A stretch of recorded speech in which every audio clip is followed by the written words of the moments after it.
नमस्कार मित्रांनो, सुख म्हणजे नक्की काय असतं, सिरियलमध्ये काय घडले आपण ते बघणार आहोत. नित्या आणि बाळाचा जीव वाचण्यासाठी आदिराज आराधना करत असतो. अचानकपणे वारा सुटतो आणि तो खाली पडतो. देवी तुझी कृपा दाखव असं तो बोलतो आणि नित्याला शुद्ध येते. ते आदिराजला आवाज देते. वर आलेल्या नित्याला पाहून तो खूप आनंदित होतो. तुम्हाला काही झालं नाही ना असं तो विचारतो. त्याच्या कृपेने आपण वाचलो आहोत असं ती बोलते. पण बाळाला काही झालं नाही ना असे तो शंका व्यक्त करतो. त्याच वेळेस जोगतीन बोलते, सुखरूप आहे, देवीची कृपा आहे तुमच्यावर, तरी देखील तुम्ही एकदा तपासून बघा. शालिनीला सांगत असतो की अशी नित्या बेशुद्ध पडली आणि गरंगळत खाली गेली. हे ऐकून तिला खूप आनंद होतो. बघायचं सुख पाहिजे होतं रे, मजा आली असती असं शालिनी बोलते. तरी आणि तिची लेक तिथे येतात तरी येड्यागत हसत असते. त्यावेळेस ती शालिनी बोलते की तुम्हाला पैसे मिळालेत ना, मग तुम्ही इथं कशाला आलात? झाल्यानंतर तोंड दाखवायचं नाही असं ठरलं असताना तू इथं का आलीस? ती बोलते, म्हातारीवर कोप झाला आहे, देवी कोपली आहे, तिला खरंच वेळ लागला आहे, हे सर्व तुमच्यामुळेच झालं. तरी देखील बोलते शालिनीकडे बघून, तू जिद्दी कशी काय, मी तर तुला मारून टाकलं होतं ना, चल इथून. न्यायला आली आहे. फ्लॉवर पॉट ती म्हातारी घेते आणि शालिनीच्या पाठीमागं घेऊन लागते मारण्यासाठी. ती खोलीमध्ये पळून जाते आणि दरवाजा लावून घेते आणि खिडकीतून डोकून बघते. तू बघत का बसला, तिला बाहेर सोड. त्यानंतर सोमा तिला बाहेर चल असं म्हणतो आणि दार लावून घेतो. शालिनी त्या मुलीलाच झापते की तुझी आजी अशी आहे ना, मग इथं कशाला घेऊन आलीस? कंप्लेंट करते की माझी आई नीट होती पण तुमच्यामुळे तिच्यावर अशी अवस्था आली आहे. त्याच्या शालिनी बोलते, एवढा मोठा पैसा पाहिला ना, मग त्याच्यामुळे वेळ लागला असेल.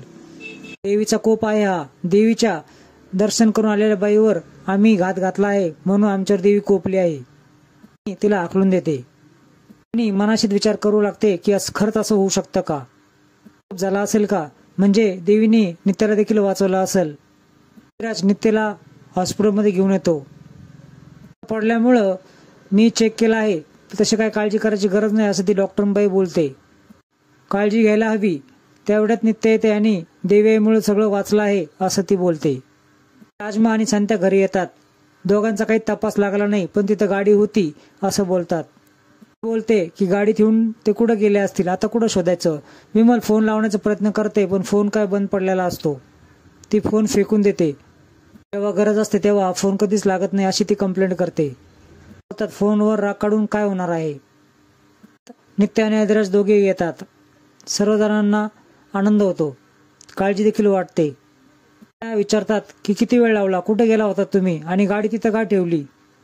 राज उत्तर देतो. त्याच वेळेस नित्या त्याच्या उत्तराला साथ देते आणि मळमळू लागलं म्हणून आम्ही डॉक्टरकडे गेलो. करण्याचं काही नाही ना असं सावरी विचारते. अवस्थेत अशी उलटी किंवा मळमळ होते असे डॉक्टर म्हणाले असं नित्या उत्तर देते. वेशीच्या मंदिरापाशी दिवा लावून येते असं ती बोलते. तस ठेवून डॉक्टरांना हिला घेऊन गेला होतास का असं तात्या विचारतात. तेवढंच शालिनी तिथे येते. शालिनी पेढ्याचा बॉक्स घेऊन आलेली असते. पाहुणा येणार आहे म्हणून मी मिठाई घेऊन आली आहे असं ती बोलते. मी तर तुम्हाला केव्हाच कळाले असेल, मग एवढा वेळ लागला का असं ती शालिनीला विचारते. आपल्या वेड्या म्हातारीच्या पाठीमागे फिरत होतात का असं ती प्रश्न करते. त्यानंतर शालिनी काय असं विचारते.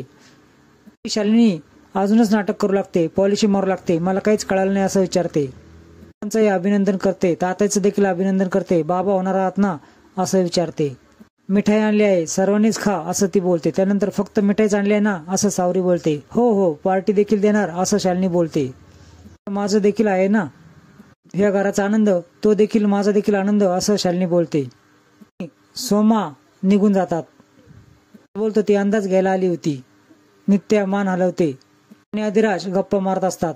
शालिनीचा एक वार चुकला आहे पण ती शांत बसणार नाही. या लढाईमध्ये तिने आता बाळाला देखील समावेश केला आहे. त्यात राजमा दूध घेऊन येते. बोलत होता असं राजमा विचारते. आदिराज वरचेवरच खोटं बोलतो. नाव काय ठेवायचं बाळाचं असं विचार करत होतो. जन्मातली मी त्याची बहीण आहे, नाव मी ठेवणार असं ती बोलते. आणि हो, मला देखील खोटं लपवता येतं हा असं ती बोलते. काय घडलं होतं ते खरं खरं सांगा असं बोलते. त्यानंतर आदिराज तिला सर्व घडलेली घटना सांगू लागतो. मला खूप मोठा धक्का बसतो. नित्या त्याच वेळेस उठते आणि बोलते तिची जुनी खोड आहे. मागच्या जन्मात देखील तू पोटात असताना तिने मला ट्रकने उडवण्याचा प्रयत्न केला होता. घाबरते आणि ते सर्व माझ्या भावंडाच्या वाट्याला नाही आलं पाहिजे असं बोलते. माझ्याकडे एक प्लॅन आहे. ती प्लॅन सांगू लागते. आणि त्या प्लॅनची तयारी करायला जातात. शालिनी रेस्ट हाऊसवर विचार करत असते. तिला मागचे सर्व क्षण आठवू लागतात. ती सोमाला आवाज देते.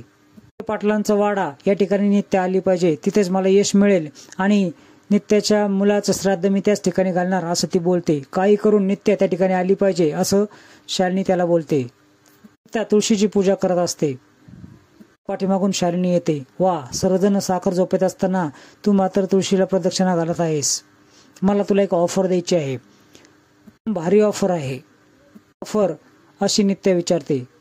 तुझ्या परत कधीच वाटायला जाणार नाही, पण तुझ्या पोटातलं गोड गुडगुडीत बाळ हे मला दे असं ती बोलते. त्यानंतर नाही देणार, तुझी ऑफर नको मला असं नित्या बोलते. खरं तर नित्या घाबरलेली असते, पण मी दिलेली शब्द पाळत असते. तू जेवढी हट्टी आहे ना त्याच्या दुप्पट मी हट्टी आहे. आणि हातातला चाकू दाखवते. ती चाकू नित्याच्या पोटात खुपसते. नित्या जोरात ओरडते आणि त्यावेळेस झोपेतून उठते. खरं तर हे सर्व स्वप्नात घडलेलं असतं. त्या दिवशी सोमाचा शालिनीला फोन येतो. नित्या इथं आली आहे, येईपर्यंत तू तिला काही देखील करू नकोस असं शालिनी बोलते. मित्रांनो, पुढील भागामध्ये आपल्याला बघायला मिळणार आहे की सर्वांनी ट्रॅप लावलेला असतो. मध्ये पाण्याची टाकी एक भरलेली असते. मध्ये शालिनीला तिने ठेवलेलं असतं. इकडे सोमाला बांधून ठेवलेलं असतं. बोलते, तुझ्या पापाचा घडा आता भरलेला आहे शालिनी. आवाज येते आणि पाणी सोडायला लावते. शालिनी मोठमोठ्याने ओरडू लागते. काही आठवतंय का शालिनी असं ते विचारते. केलं होतं ना तू जयदीपला, सर्व गुन्हे कबूल कर. त्याचे शालिनी बोलते, एवढं करण्यासाठी ना तुला शालिनीची काळीज लागेल. नित्यासारख्या सशाचं काळीज नाही लागणार. तर अशाच नवीन अपडेट्स बघण्यासाठी चॅनल सबस्क्राईब करा, बेल आयकॉन दाबा. व्हिडिओ पाहिल्याबद्दल धन्यवाद.